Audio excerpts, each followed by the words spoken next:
We are Scarves and Spikes, and Lenny United podcast hosted by yours truly, Nailed it. Sydney.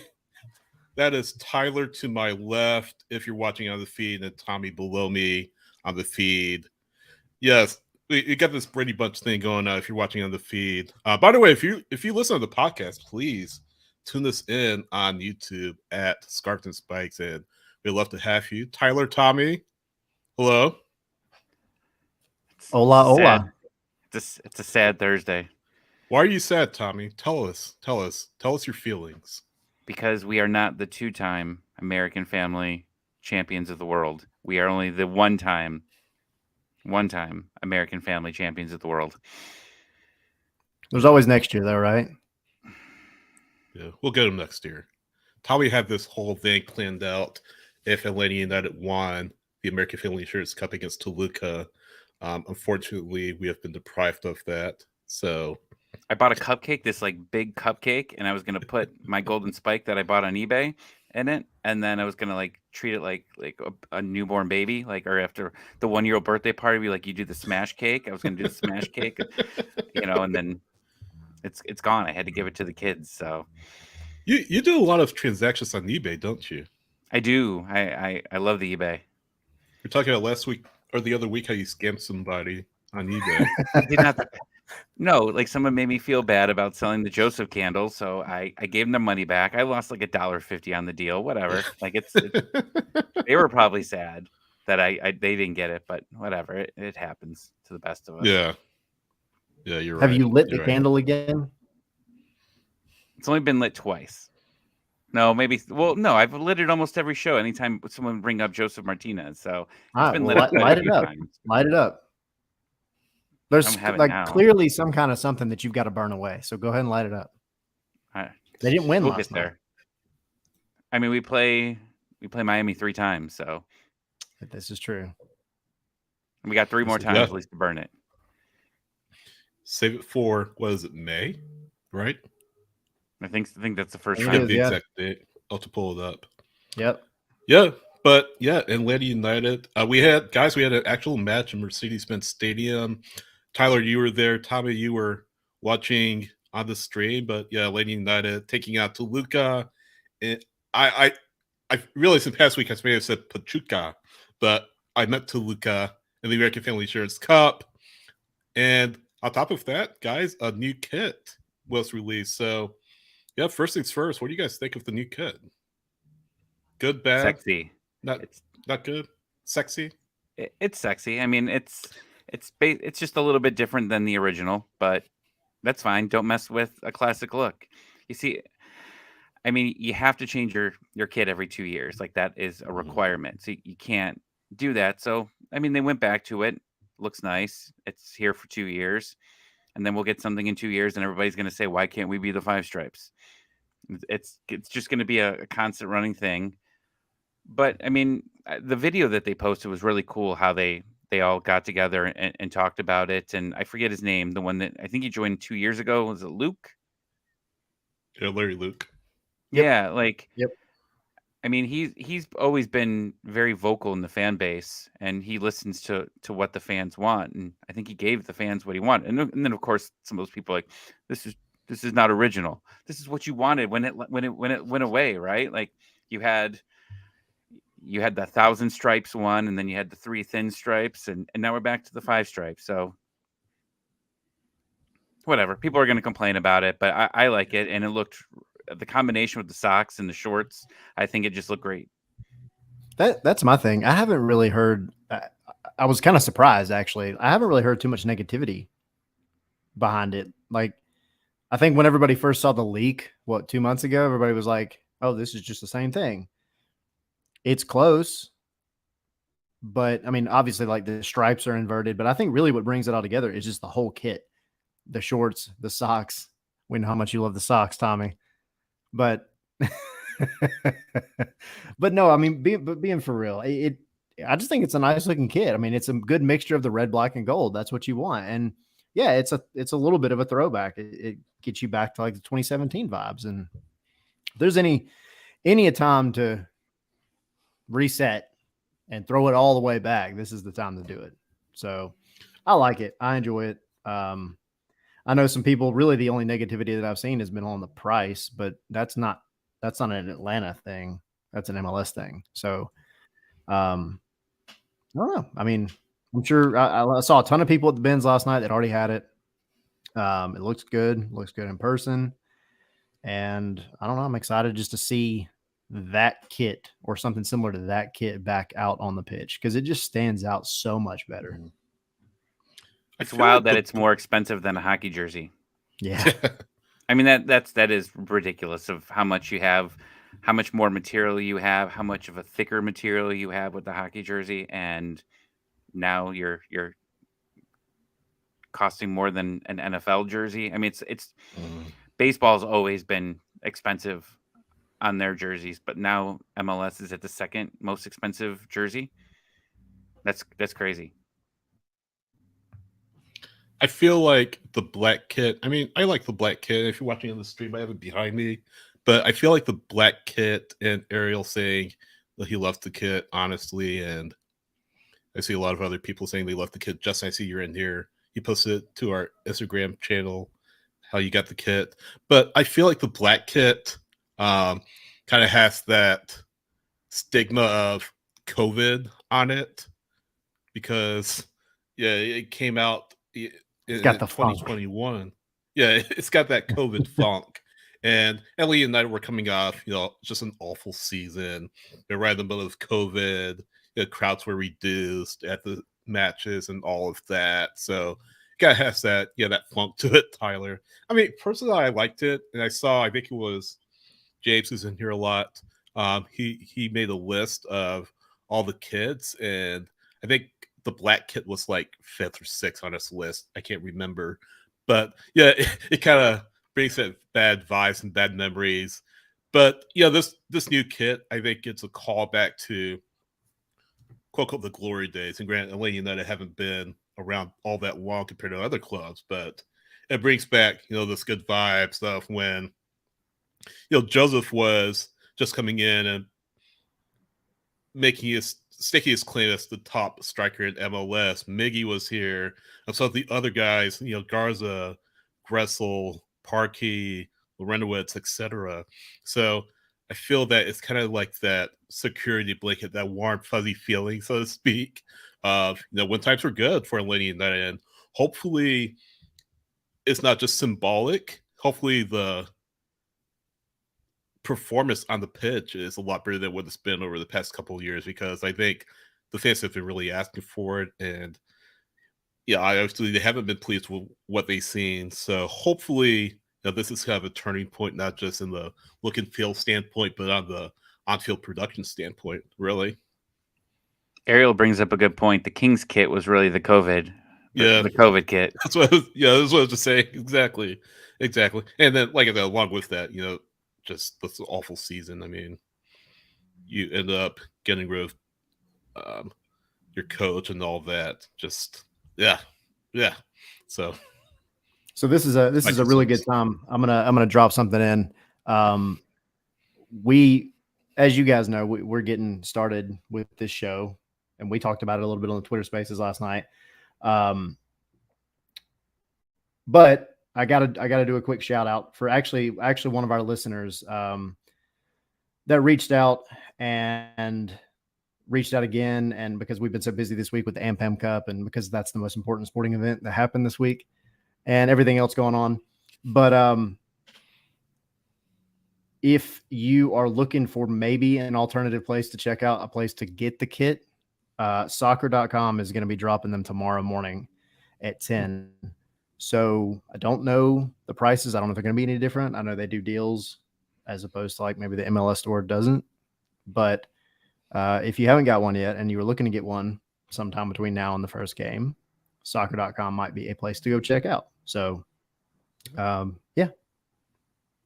Last rant about jerseys. Why do you release them a week before the season starts? I don't know, people want to wear them. Like, I ordered mine online. I got it customized, and it said this will arrive by February 27th. Yeah. I want to wear it for the first game. You think they would do it before Christmas, honestly. That's when if like marketing 2 weeks before Christmas. It's after the season ends. It's enough time for everybody to really like get hyped for the next season. You get the Christmas buys and all that, and then people have a chance to wear it and rep it for 2 months before the actual season starts. Absolutely. Well, I know we're talking about the kits here. Do we want to do the tweet of the week here, since it's about the kits? It's perfect time for it. Yeah, and he's in here. He's listening on YouTube right now. He is listening on YouTube and watching on YouTube. I'm stalling because I forgot how to do this. That's not hey. it. Heck, let's just do full screen layout. Yeah. The more I see that new Atlanta United kit, the more I fall in love with it. Ariel said, at Research Spike ATL, fire emoji, heart emoji. So, yeah, I think I mentioned good vibes for Atlanta United, at least from a kit standpoint, are back. And hopefully, from a club standpoint, things improve. And I think that's a good segue to talk about the American Family Insurance Cup. And unfortunately, the reign is over after 1 year. Sorry, guys. But yeah, let's talk about it. I mean, there's a lot of good, there's a lot of bad. It's preseason. It's about what you expect. But I'll kind of start with the end and work my way back. Pineda talked about in the second half, or after the match, he talked about how in the second half, how well the young kids played, because it was pretty much a wholesale change. You had your first team lineup for the most part in the first half, which is understandable.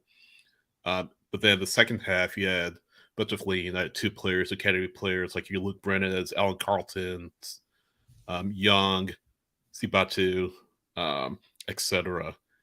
So you had them in there, getting their feet wet against really a first choice Toluca lineup. I was a little surprised that Toluca kept a lot of its starters in there after the halftime break. I mean, they switched things up in net, but outside of that, like not many changes. 65th minute or so when like the triple digits started coming in. Exactly, and we always laugh about the triple digits. The younger player 182. or yeah, 300, 400. But yeah, that impressed me, and that definitely impressed Pineda as well. Impressed a lot of people. Brendan, for one, great goal off the head of Fortune, just kind of flicked onto the head, off of the head of Fortune, fell to Brendan, and Brendan, of course, finds the net. And it's a lot of fun talking to him after the match, because here's a guy that was a ball kid at the first match for Atlanta United back in 2017. Now here he is, Mercedes-Benz Stadium, scoring a goal.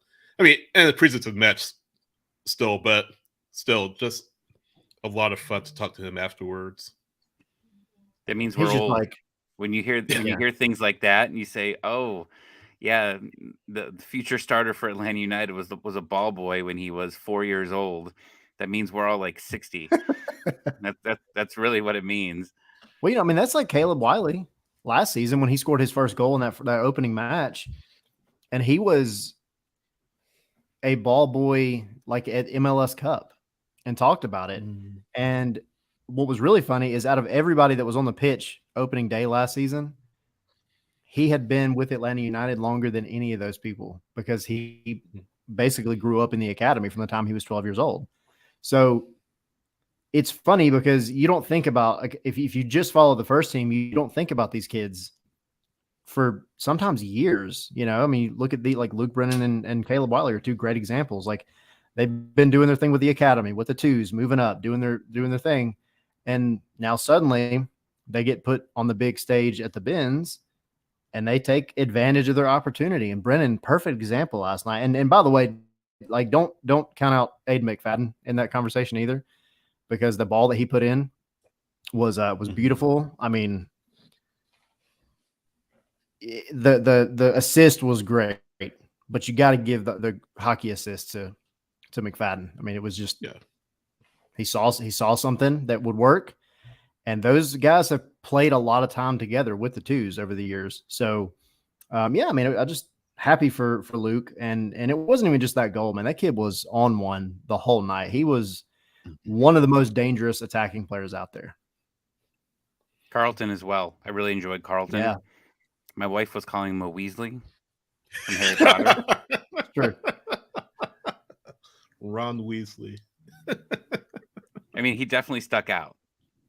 Yeah, but honestly, that's the only way I can tell him and Luke Brennan apart at times is the hair color, because they do look very similar from a distance. Yeah. If they were to ever listen to this and hear it, they would be like, no, whatever, screw you. Screw you, old man. No, but yeah, going back to post match, and the kid was just glowing. I mean, here he was, 17 years old, and scoring against really one of the better clubs in Mexico. And yeah, Carlton, I don't know, I forget who else was over there, but a bunch of the younger kids. I mean, that way he went through the academy through, they're just laughing and just kind of sucking things in.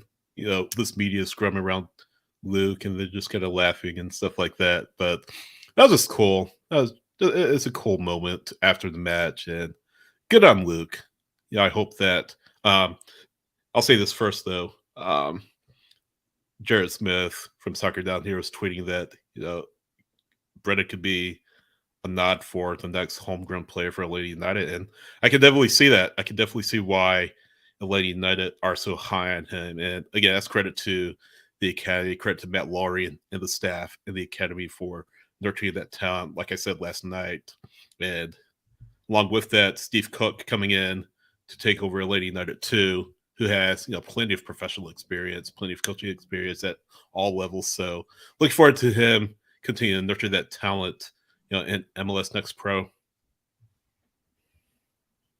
And there's a list of them, right? Like there's so many that showed well last night and have showed well. We always talk about Fortune. I mean, every time he's set foot in the bins, he's taking advantage of the opportunity that he was given. So you kind of see that. I mean, Pineda is super high on him, and he's come out and said that publicly multiple times.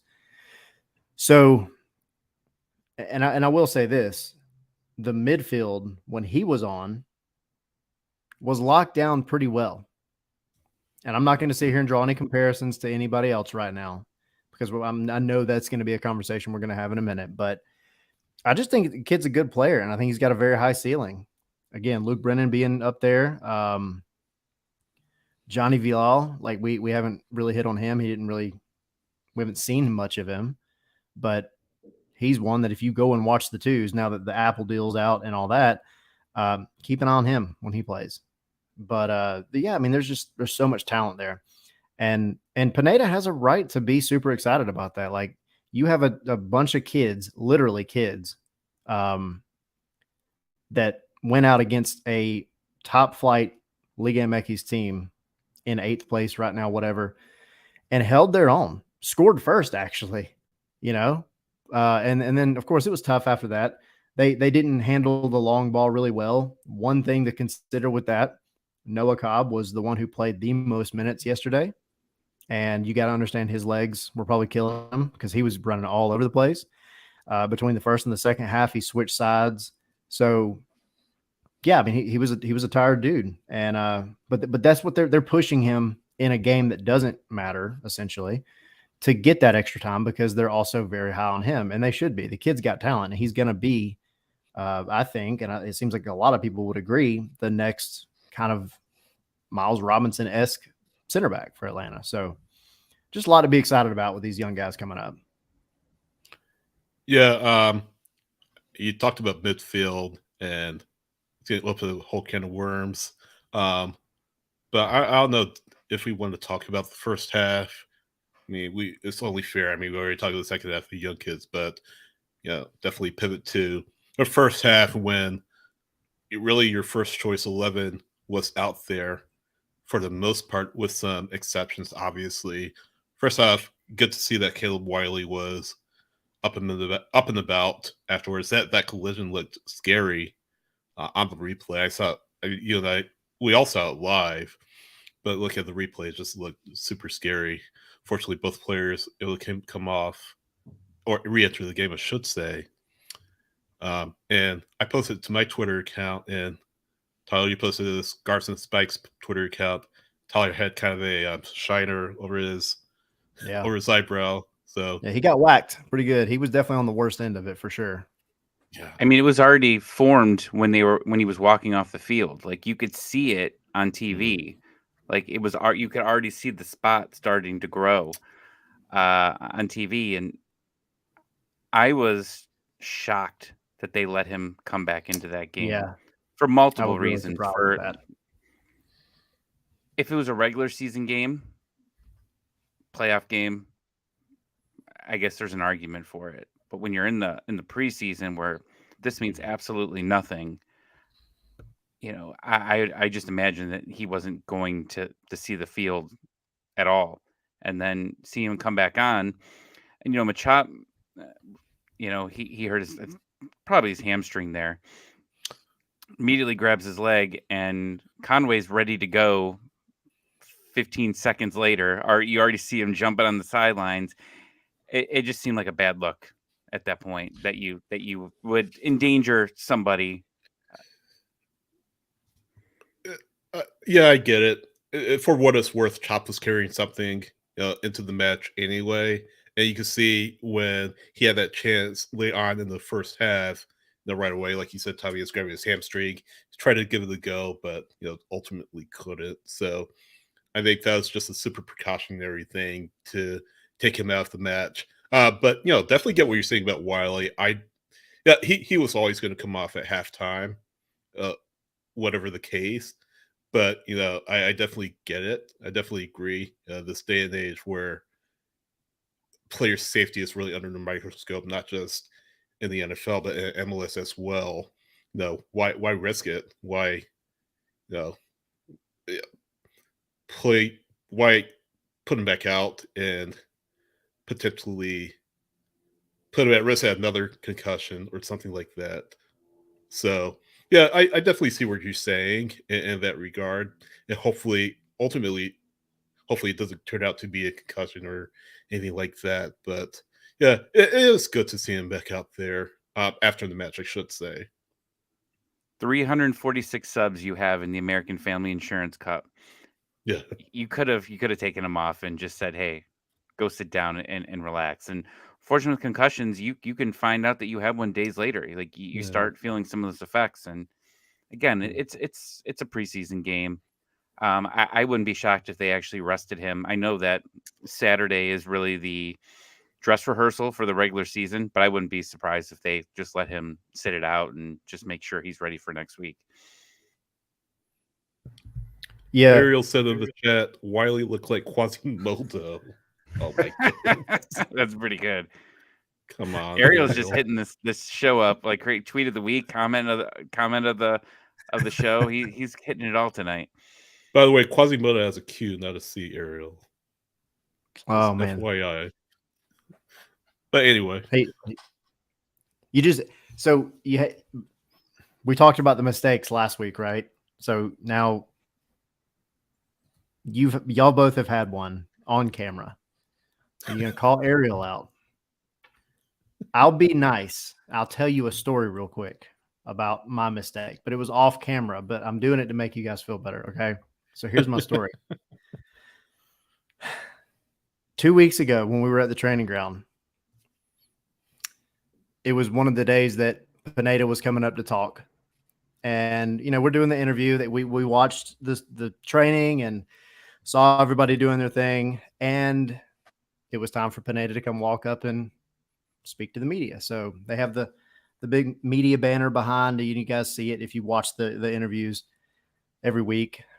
And I was like, hey, there's not a lot of people here. Everybody's saying hey to Pineda as he comes up. I actually think it was the first one of the season, so it might have been a few weeks ago. So we haven't really seen him in, 2-3 months. He comes walking up. Everybody's kind of like shaking his hand, fist bumping or whatever. Well, I'm a handshake person, okay? But COVID screwed that up. So I default to a handshake. In my head, I was like, man, it's, people can be so like strange about COVID now. Let me just go for the fist bump. Well, he went for the handshake. And so I was like, all right, I'm going to swap it up. And I went for the handshake, and then he switched to the fist, and we did one of these. And now I feel like I can't show my face at the training ground anymore. It was so embarrassing. And this is like the last time Pineda's like really looked me in the eye. And so it's super awkward now. So if you shave your beard, then he might not know it was you. Yes. I'm going to become like Taylor Pilgrim or something. Yeah. New identity. Taylor Mayflower. I got to find something, man. I just, it was so embarrassing. It was one of those where it's like, oh, and then you just have that awkward moment where it's like, oh, we're holding hands. Like, this is weird, So yep. To make up for it, just bring a little bottle of sanitizer for him and just say, I apologize last time. This is for you. I feel like I need to bring him a bottle of whiskey after that. Like, and we'll just have a shot together and just move past it all. Miss Carla. So there. I hope you feel better now, That's both funny. of you. And Ariel as well. Feel much better. We had a question in the chat about Tyler Wolff, and he was off, right, with the US team at one point. I got to go back and check.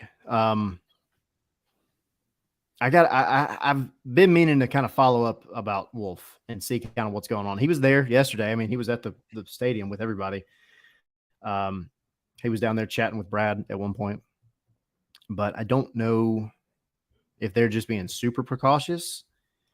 It also kind of seems a little odd about like where Pineda is going to try to fit him, because he did talk about him last night. He talked about Wolff being, like a number 9, but maybe like more of a false number 9, which I think is kind of what you expect.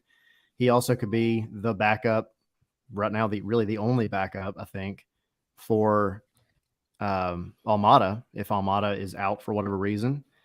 So if he is nursing something that he picked up with the national team, you got to expect that they're going to just let that go as long as they can, because he is coming off time overseas. So it's not like he's really out of fitness. So I think it's just a matter of like, let him heal up if something is going on, kind of like they are with Sejdic, and not stress about it. So, I mean, you on Spaces yesterday, there were some concerned fans out there talking about the midfield and talking about our strikers, talking about our defense. And you got to think about it. I mean, I know we haven't been able to watch a lot of the preseason, but we've been able to hear about it. And you have so many players that haven't even seen the field yet. You have Etienne, Giakoumakis, you've got Sejdic, you've got Tyler Wolff, Abram. Yeah, thank you. I'll get it by his first appearance. You have so many players that just haven't been able to play. Like, this is going to be a month process of you slowly starting to introduce people into this lineup. And I think it was Bo that was on Spaces saying, that this team has no synergy and it's going to be off. And my argument is that most MLS teams are going to be running into this exact same situation. There's other teams that are having visa issues, bringing players in. There's some teams that have just lost a ton of players, right at the transfer window, at the end of other leagues' transfer windows. So they've had to still replace players.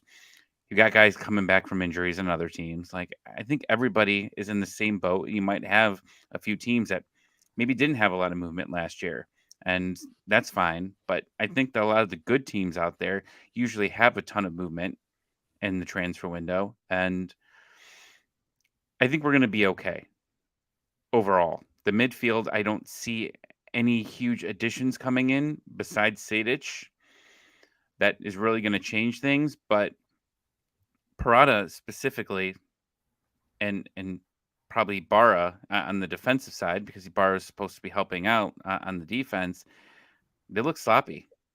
Multiple points yesterday. And I think Parada is a very good player, but and for reasons that aren't defense. Like he can score goals. Like that's fine. If he's the occasional player that has to come in and play with a Miles, that's okay. But if this is our opening day lineup or close to it, I'm a little worried. Yeah, but I mean, in the case of Parada, and you know, it kind of depends on Miles's fitness, and it's not.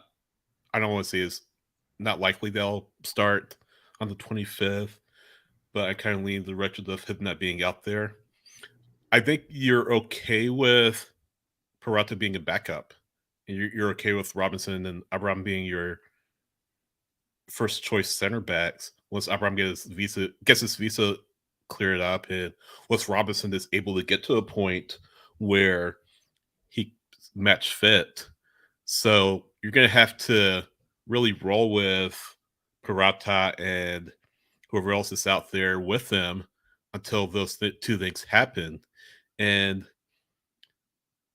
Joe Patrick was talking about in the Twitter Spaces yesterday about he was talking to Doug Robertson from the AGC, saying to the effect of, "Hey, this team might have to outscore other teams because of really the state of its defense and the state of its midfield."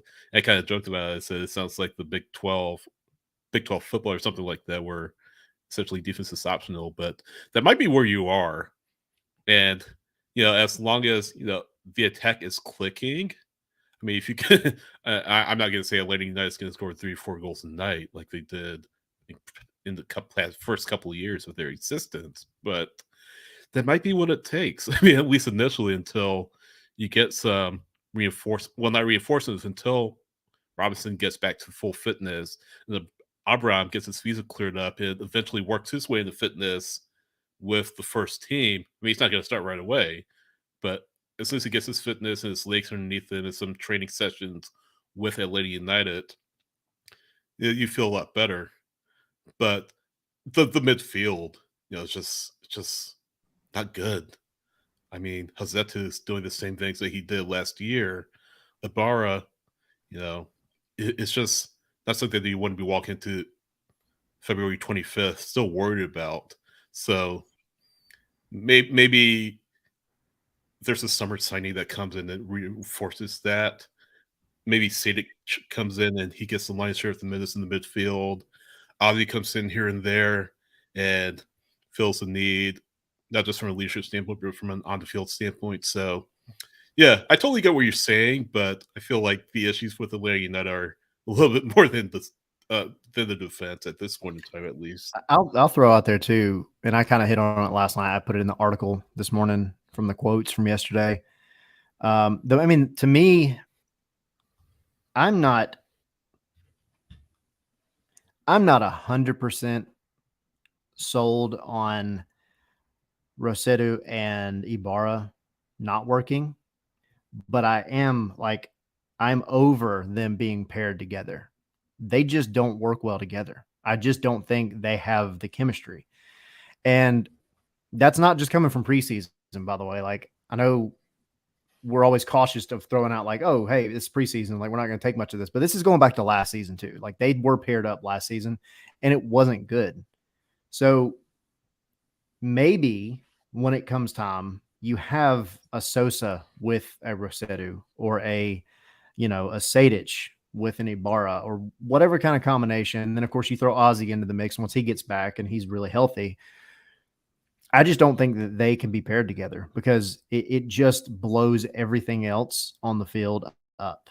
And it makes things just not work right. And that's why I think, yes, Parada, there's been a couple times in the preseason that we've seen him just make mental mistakes, and that's got to stop. He was asked about it yesterday in the locker room, and really the only answer he had was, I'm going to fix it. I just got to work harder. And that's great to hear, but like, what are you going to do to fix it and work, besides just work harder? Like that, I don't know. Like that answer just doesn't instill much confidence, I think. So sounds like platitudes. Yeah. That's like, yeah, it's like when your kid gets in trouble and you're like, hey, this is the third time you've done this. What are you going to do to fix it? And there's like, I don't know. I'm sorry. Okay, well, I think Do it a that's fourth fine. time. Yeah. So I'm just gonna keep doing it.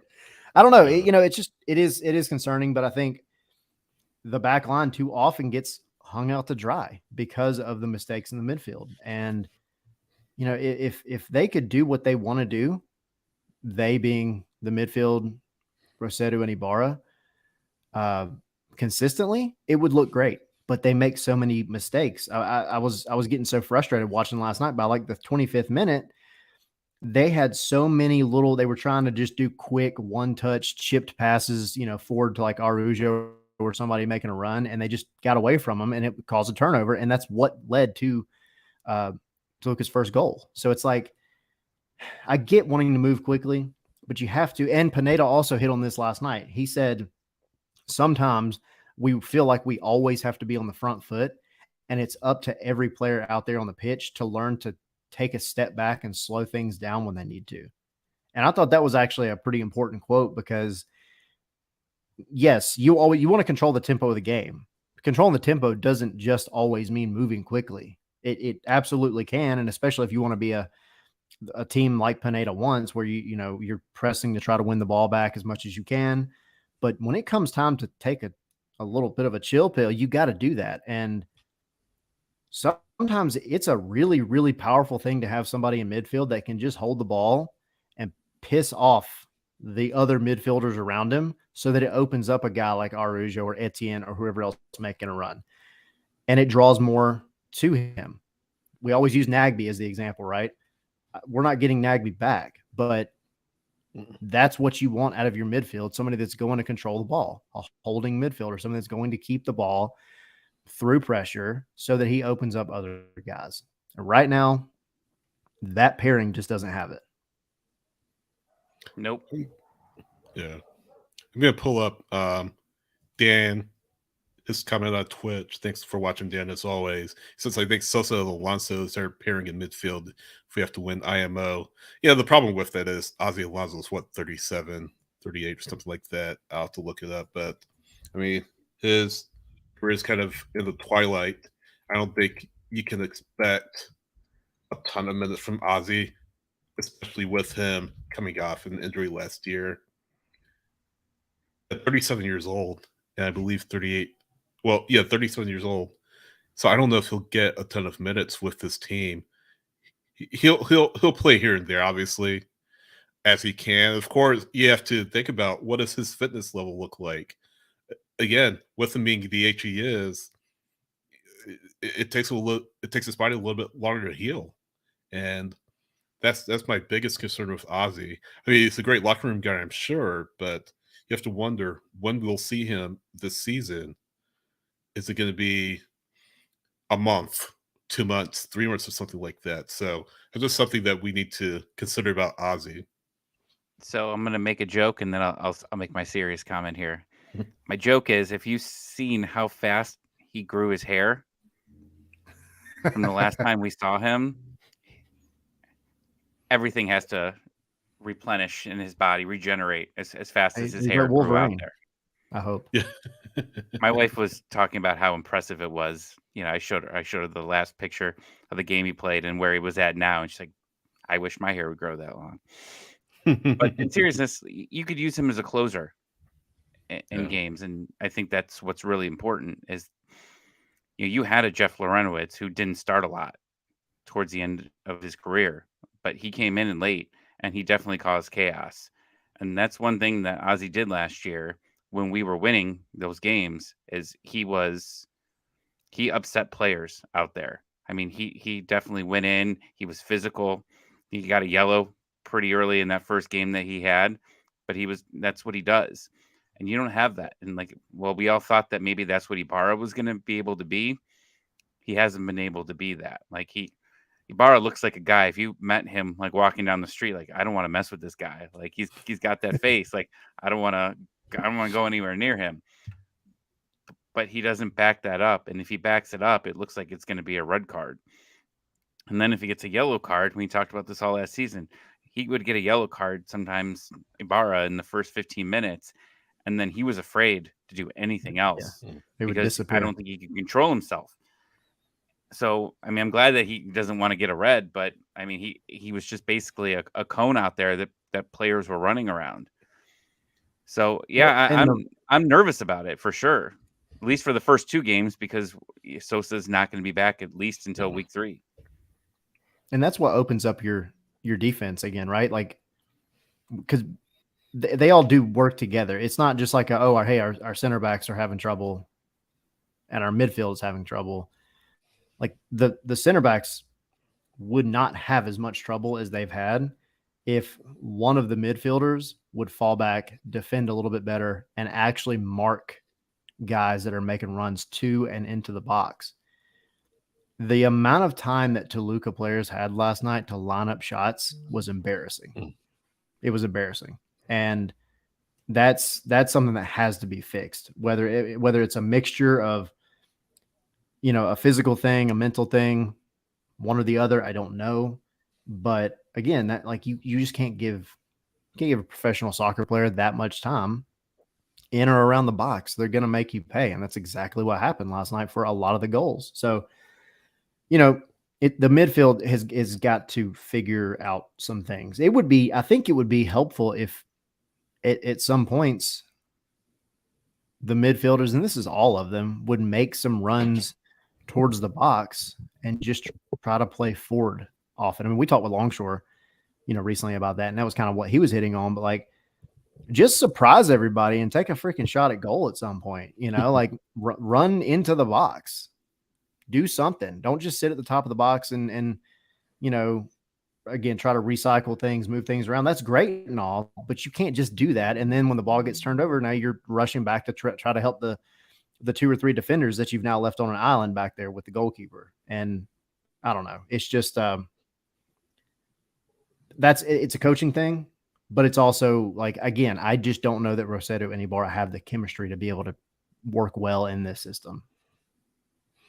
Yeah. It's a shame that we're talking about it like 9 days before the season, but yeah, I mean, this is where we are. We've been talking about since the summer, man. Like we didn't have Sosa last year because he was out for almost half the season with an injury, and then he came back. So we were shorthanded last year, and we got the Ibarra Rossetto experience all summer long, and it hasn't gotten better. There was a point last season. I see Justin saying in the chat that he said this last night on the Twitter Spaces, but under Heinze, Ibarra looked solid.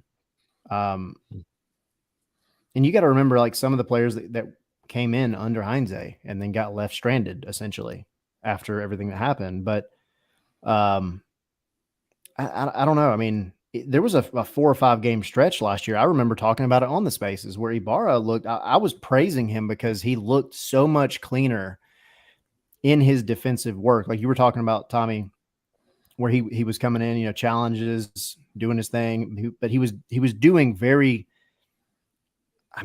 tough tackles and challenges and all, but he was winning them. It wasn't like he was just, sliding in and pulling a yellow card every time he took somebody out in midfield. He was coming in with clean tackles and putting people on notice. And that it seemed to fall off a little bit. He had that injury and kind of just sat out for a little bit, and then he never really recovered from it. And again, I'll say it again. I don't think it's a Ibarra or a Rossetto talent thing. I think it is they just don't work well together. And I think you just got to pair them with somebody else. Well, and someone said on the Spaces, and I've seen this other places as well, just saying the Ibarra doesn't look like he's in shape. I've heard that mentioned a lot, and not just in the places you've mentioned. I've heard that mentioned by quite a few people. Again, I don't know. I'm not going to like judge anybody's body type, but I do agree. Like he looks like he could cut a little bit of weight. I mean, we all can. It's February, right? We're still getting over the holidays. We're going to be okay, but we're also not, getting paid to play sports here, right? And no, well, I was just going to say, like, he's got to improve here. I mean, he's got to do a lot of running, and I keep going back to that Chattanooga game. Tyler, I know you were there, and Sydney and I were watching on the stream, but when there was that injury timeout, Pineda was just going into him about which is good to see. Yeah, and it was, and I had to laugh because I mean some of the tweets I think when I sent it out were just hilarious. Saying it takes a long time for him to give his Wendy's order to Pineda, and I was like, oh man, I Oh, laughed this is gonna for be about a good this is gonna be one 15 of those. minutes on that one, but you got to get a point here. That if it's not working, then you got to move players out. And I know that we've moved a lot of players out this offseason, but there's going to be a very close eye on this roster, specifically by Garth, who we could say he's not the GM. And I know Carlos has had to do a lot, and Yakamakis gave his shout out to Boca for bringing him in. But Garth's a general manager at heart, and he's definitely going to be giving his outsider's point of view coming in, right? This is only stage one. This is the first window where you've seen a lot of players move out. You are probably going to see more players moving out the next window and then next off season. And I think he's one of those guys, and Rossetto, where probably he shouldn't even be here to begin with. These are two guys that are most likely out at some point in the next year. Yeah. You know who looked good though was Luis Arujo. Mm-hmm. I was just about to say we got to give the positivity where it's due, because it wasn't all bad. Like, it's easy to pick apart the bad stuff because it is just frustrating, but there was a lot of good to take from yesterday. Yeah, and Pineda mentioned that this version of Arujo that he's seen in preseason thus far looks a lot like the Arujo that came in 2021 after they got from Lille and really had a good end to the season. I mean, it took him a little bit, obviously, to get his feet underneath them in MLS. And Ariel saying, yeah, that goal is a beauty. Just terrific goal by Luis. And I really hope that after last year, which he was just undecisive and inconsistent, and we talked about it a ton of times on the spaces. It just seems like he was in his own head, and I feel like he was just trying to prove himself and press too hard to try to feel like he fits into this roster. But I don't think he needs to do that. I mean, I think he has the talent and the skill and the potential to become a really good player in this league. And we joke about our Arujo MVP and all that. I don't think he'll be the MVP, but I think he'll be hopefully much, much better this year than he was last year. I mean, it wasn't horrible, but at the same time, like, his decision making, his shot selection was just all over the place last year. It was just frustrating, considering the fact that he is a designated player. And you want your DPs to perform on a consistent basis. We didn't get that from Luis. What we're seeing in preseason, I think, is the Luis Arujo that we hope we'll see throughout 2023.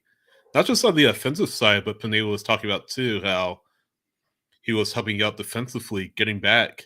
And I think it was Andrew. He was talking about he was helping Andrew out on the wing in the defensive role. So he's not going to be a full-time defender. Obviously, he's a winger, but at the same time, it's good to see him putting in that work rate on both ends of the field, not just in the attack, but in the defense.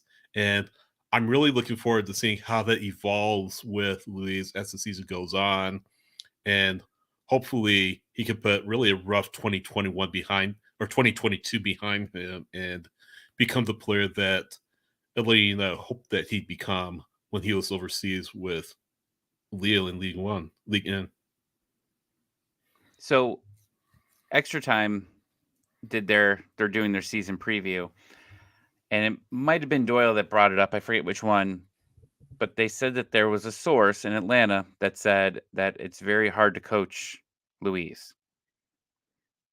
Didn't really jump into anything else with that, but that was a comment that was made. So obviously they heard it from somebody. Yeah. I don't know. I don't know about that, man. Here's my thing.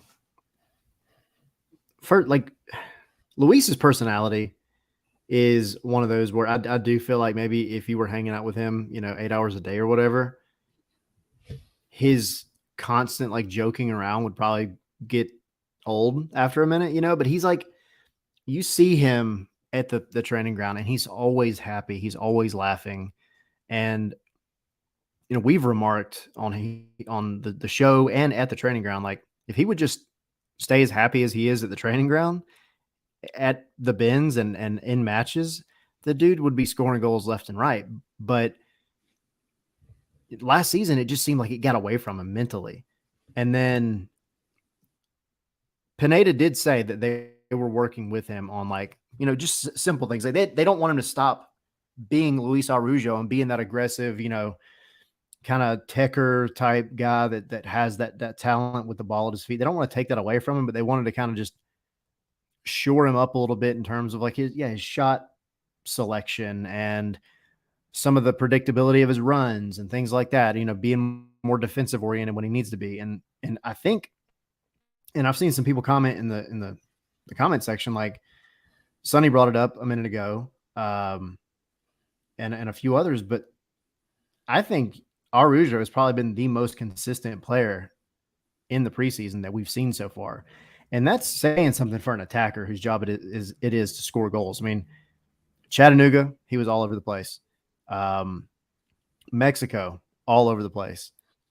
Against Toluca, all over the place. He could have had a brace, if not a hat trick, last night. So the guy's doing his job, and he seems so much different than he did last season. I mean, and Ariel saying in here, he had him pegged as MVP last season. I wrote a freaking article on Dirty South Soccer, and I know I brought it up before, and it's still there. It was the big, hey, big predictions for the coming season. I was like, oh yeah, he's going to win MVP. And then 2022 happened. So like nobody would love it more if Luis Araujo would go and just shut everybody up. Right. But he looks like he's well on the path to do that, to have the season everybody expected him to have last year.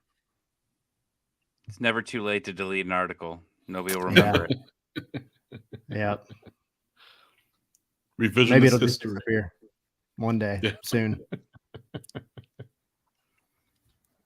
No, but hopefully, again, we say it's preseason. You can't think too much. Hopefully, this carries over. Hopefully, Luis can put 2022 behind me, because he's going to want to shut everybody up. He's going to want to prove everybody wrong.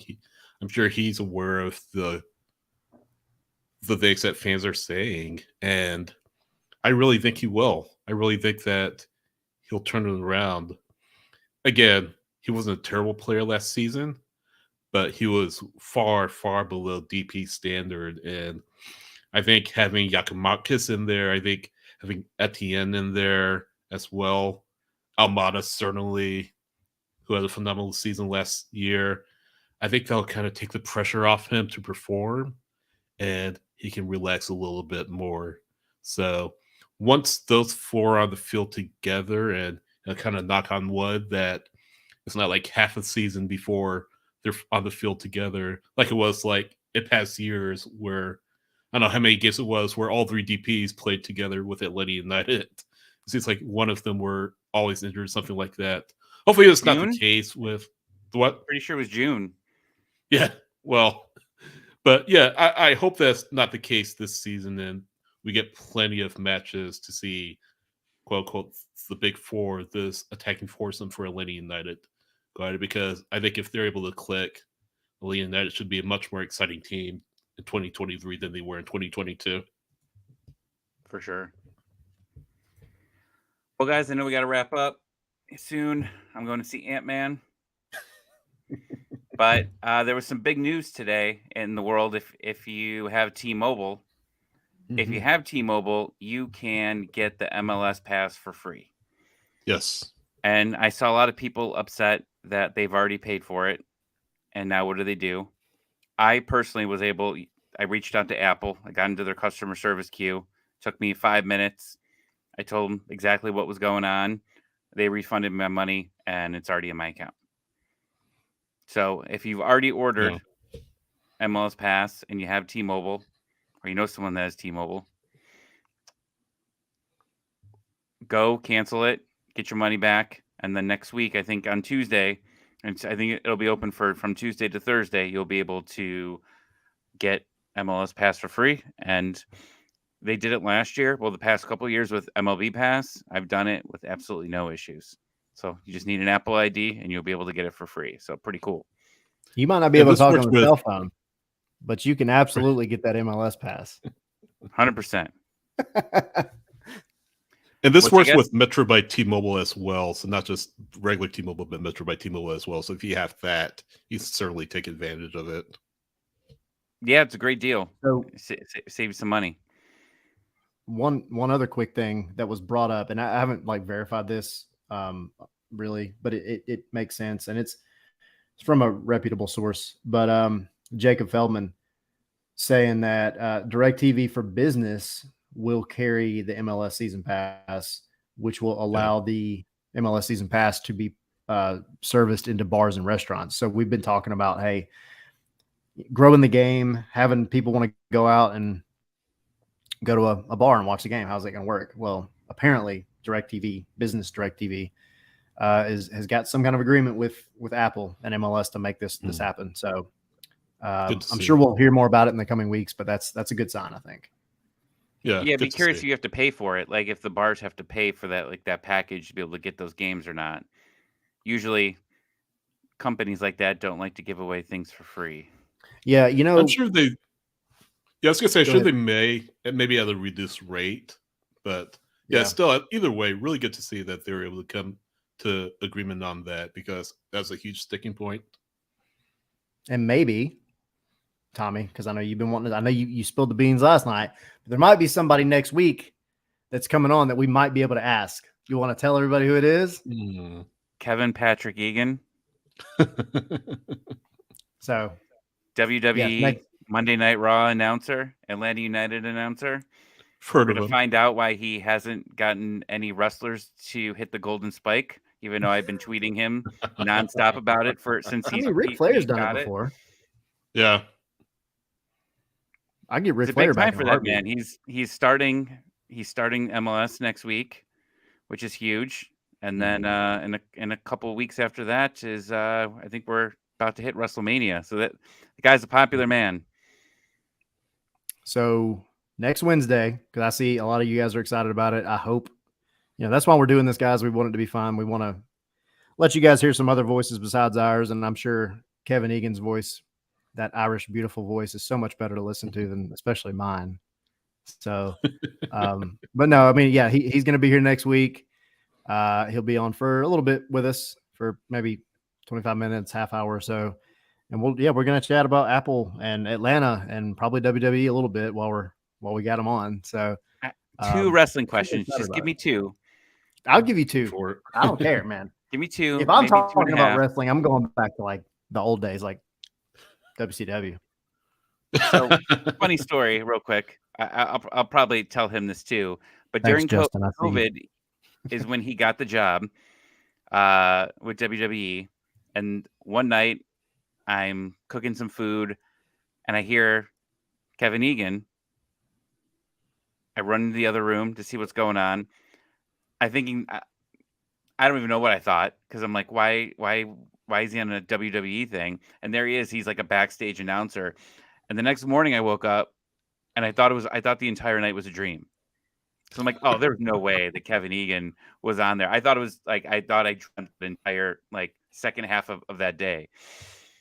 I was drinking, so I got to throw that in there. So that had a combination of why I thought that everything that I experienced that night was fake. But yeah, it was an experience. Around Christmas, and this was obviously well after he'd already been doing it for a while. And then, of course, the season was over. But around Christmas, we were in Florida with my wife's grandparents, and Grandpa watches wrestling religiously. And we went to go see Christmas lights or something. So we come walking back in and putting keys down and everything. And he's got, of course, because he can't hear, he's got his TV cranked up. And I'm out of soccer mode at this point, right? Because the season's over. World Cup was still going on. So that's all I'm focused on. And then I hear Kevin Egan. And I was like, oh man, what's going on? what's Atlanta United doing? And then it hit me. I was like, oh man. And this was obviously before we knew anything about him and Jillian and Mo coming back. So I'm just super excited that we get to see them and hear them again. I did not want them to leave that industry because they're so great at it. So super excited, man. Yeah, Jill will be a studio host, and hopefully we can get her on, later on in the season. Mo will be an analyst, match analyst, I believe, a studio host as well. And then Kevin, of course, will be play-by-play. Partnered with Kendra D. St. Aubin, who did Minnesota United matches for several years and did an excellent job from what I've heard of her. So they should be a good pairing, I think. But yeah, definitely excited to talk to Kevin. Kevin's a great guy, just so engaging, very popular with the fan base here. And hopefully he gets his share of Atlanta United matches throughout the season. Yeah, that's kind of the downside. Kevin, Mo, and Jill, we don't get to hear them cover Atlanta United exclusively, but hopefully Kevin does get a chance to come here. Well, he lives in Atlanta, but hopefully he gets his chance to call a lot of LA United matches throughout the season. But yeah, excited to have him on board next week. And what time? I know you guys will be looking forward to it. 7 p.m. on Wednesday. Wednesday night Eastern Raw. time. Eastern time. Eastern time. Yeah. And Tyler, didn't Taylor Twellman retweet one of your videos today? Oh no, yeah, it wasn't mine. It was actually me. It was funny. Jackson Popkin, who was running the tweets from Dirty South Soccer last night, he retweeted that one. I was literally sitting next to Jackson. So was Sydney. When we were taking basically the same video almost the same time. And of course, look, the Scarves and Spikes Twitter has what, 475 or something right now, I think is what we're sitting at. And Dirty South has 20,000 plus. So, but I'll tell you who did retweet it. DJ EU. That was cool. EU. So, yeah, he retweeted it. Fun fact, really quick, because I know you got to go see Ant-Man and we gotta roll. But DJ EU produced obviously all the music in the stadium last night. Everything about the whole soundtrack for the night, including the laser show, was all him. So him and then the creative team got in on the laser show, obviously. But super, super cool thing. I hope they do that laser show at least a couple times throughout the season, but can't do it all the time because it does extend halftime. But I would like to see it come back in some shape or form. It was really neat. Yeah, that's fun. I really liked it, and I'm sure the fans did too. But yeah.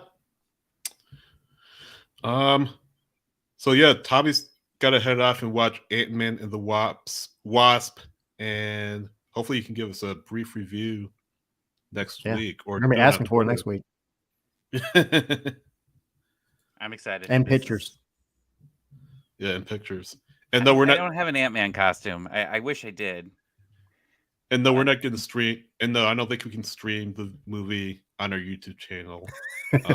That's like a fantastic way to get taken down pretty swiftly. Yeah, but that's a quick one. Right. Yeah, but these guys are hanging with us on a Thursday, a day later than we usually do it. Please tell your friends, tell fellow Atlanta United fans about over here every Wednesday night, 7 p.m. Unless there are match nights.